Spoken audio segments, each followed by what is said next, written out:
मशहूर शायर अल्लामा शिबली ने कहा था कि तुम्हें ले दे कि सारी दास्तां में याद है इतना कि औरंगज़ेब हिंदू कुश था, जालिम था, सितमगर था। अक्सर औरंगज़ेब पर और दूसरे मुग़ल बादशाहों पर भारतीय जनता पार्टी और हिंदूवादी संगठनों द्वारा आरोप लगते रहे हैं कि उनके शासनकाल में तलवार के दम पर धर्मांतरण कराया गया और हिंदुओं पर अत्याचार हुआ। हालांकि इतिहास कुछ और कहता रहा है। वो इतिहास जो तथ्य हैं वो उन्हें सामने रखते रहे हैं कि ऐसा कुछ नहीं था और ये कोरा एक भ्रम है, एक मिथ्या है। पिछले दिनों महाराष्ट्र में औरंगाबाद का नाम बदला गया। उसके बाद औरंगज़ेब को लेकर वहाँ पर विवाद शुरू हो गया। एक शहर में दंगा भी हुआ। अब उत्तर प्रदेश के मुख्यमंत्री योगी आदित्यनाथ ने औरंगज़ेब को लेकर एक बयान दिया है। उन्होंने कहा कि औरंगज़ेब के वंशज आज रिक्शा चला रहे हैं। योगी आदित्यनाथ ने जो कहा वो आपकी स्क्रीन पर योगी आदित्यनाथ कह रहे हैं कि मुगलों का पतन जब शुरू हुआ, जब उन्होंने मंदिरों पर हमले शुरू कर दिए, आज औरंगज़ेब के वंशज रिक्शा चला रहे हैं। हालांकि रिक्शा चलाना कोई अपराध नहीं है, लेकिन क्यों न जाने क्यों योगी आदित्यनाथ उसे इस तरह मान रहे हैं कि ये कोई नीच काम है या कोई गलत काम है। औरंगज़ेब के वंशज रिक्शा चला रहे हैं या नहीं चला रहे हैं, ये एक अलग विषय है और ये जांच का विषय हो सकता है भारतीय जनता पार्टी के लोग इसकी जांच भी कर लें और बता भी दें कि औरंगज़ेब के वंशज कौन है और कहाँ वो रिक्शा चला रहे हैं, भारत के किस शहर में वो रहते हैं और किस शहर में वो रिक्शा चलाकर अपना जीवन यापन करते हैं। हालांकि एक बात बता दें कि रिक्शा चलाना कोई अपराध नहीं है, कोई गलत काम नहीं है। हाँ, चोरी करना, डाका डालना, भ्रष्टाचार करना ये जरूर अपराध की श्रेणी में आता है, लेकिन मेहनत से रिक्शा चलाकर या मजदूरी करके अपना पेट पालना कोई अपराध नहीं है, कोई गलत काम नहीं है। पता नहीं क्यों योगी आदित्यनाथ इसे इस तरह से बयां करते हैं जैसे यह कोई बहुत बड़ा अपराध हो या कोई नीच काम हो।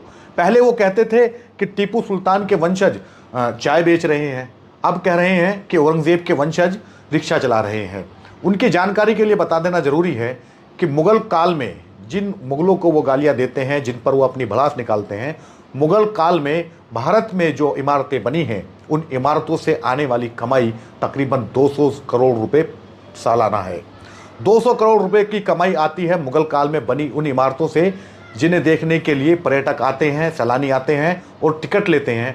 तो उसमें ताजमहल है, आगरे का लाल किला है, कुतुब मीनार है और दिल्ली का लाल किला है, हुमायूं का मकबरा है। इसके समेत बहुत सारी ऐसे इमारतें हैं, ऐतिहासिक धरोहर हैं, जिन्हें देखने के लिए सैलानी आते हैं और वो टिकट लेकर उन्हें देखते हैं और वो कमाई तकरीबन 200 करोड़ रुपए होती है, जिसका ये सारा पैसा भारत सरकार को जाता है, भारत सरकार के राजस्व में जमा होता है। न्यूज़ 18 के पत्रकार नासिर हुसैन ने एक रिपोर्ट की थी।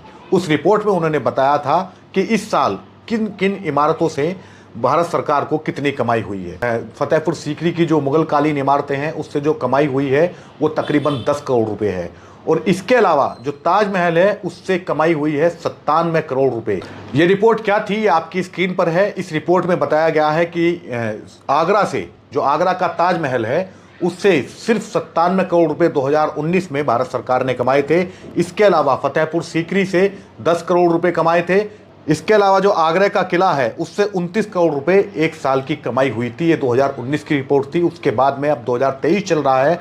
अब कितनी कमाई हो रही है, कितनी नहीं हो रही है, या तो ज़्यादा हो गई होगी या थोड़ी बहुत कम हुई होगी, जो भी है, लेकिन ये भारत सरकार की आंकड़ों के मुताबिक है कि ये रिपोर्ट जो आपकी स्क्रीन पर आप देख रहे हैं। और इसके अलावा जो कुतुब मीनार है, कुतुब मीनार की कमाई 20 करोड़ और लाल किले की कमाई 16 करोड़ और हुमायूं के मकबरे की कमाई 14 करोड़ रुपए है। एक साल की कमाई है। ये कोई फैक्ट्री नहीं है, सिर्फ ऐतिहासिक धरोहर हैं जिन्हें देखने के लिए सैलानी आते हैं, टिकट खरीदते हैं और उन्हें देखते हैं। यानी जिन्हें देखने के लिए जब लोग आते हैं तो जाहिर है वो बिस्लरी भी खरीदते होंगे, खाना भी खाते होंगे, टैक्सी भी करते होंगे। ये सारी चीज़ें हैं जो सिर्फ उन्हें उन मकबरों को देखने के लिए, उन इमारतों को देखने के लिए सैलानी आते हैं और उनसे इतनी कमाई होती है और ये सारी कमाई भारत सरकार के खाते में जाती है। उसी भारत सरकार के जिसे चलाने वाले आज के जो मुखिया हैं वो कह रहे हैं कि औरंगज़ेब के वंशज चाय बेच रहे थे। वो भले ही कहीं चाय बेच रहे होंगे, हो सकता है बीजेपी के नेताओं को ज़्यादा पता होगा कि वो कहाँ किस शहर में चाय बेच रही हैं, लेकिन फिलहाल हकीकत ये है कि उनकी बनाई हुई इमारतों को दिखाकर भारत सरकार एक साल में तकरीबन 200 करोड़ रुपये कमाती है। आपकी जानकारी के लिए बता दें कि देश में ऐसी 143 इमारतें हैं जिन्हें देखने का किराया लगता है और इनमें से ज़्यादातर इमारतें वही हैं जो मुग़ल काल में बनी हैं। ये इमारतें देश के अलग अलग शहरों में कोलकाता, आगरा, झांसी, जबलपुर, भोपाल, बेंगलुरु, चेन्नई, इन शहरों में बनी हुई हैं। इन्हें देखने के लिए बड़ी संख्या में सैलानी आते हैं। जो टिकट वो खरीदते हैं उस टिकट का पैसा भारत सरकार को जाता है। भले ही आज के जो मौजूदा सत्ताधारी हैं, भले ही ये मुगलों पर अपनी भड़ास निकालते रहें, भले ही मुस्लिम शासकों पर ये अपनी राजनीतिक कुंठा निकालते रहें, अपने राजनीतिक हित साधने के लिए, ध्रुवीकरण की राजनीति को हवा देने के लिए भले ही ये दुनिया भर की टिप्पणी करते रहें, लेकिन वास्तविकता ये है कि उनकी बनाई हुई इमारतों को दिखाकर आज की सरकार तकरीबन 200 करोड़ रुपया एक साल में अर्जित कर रही है।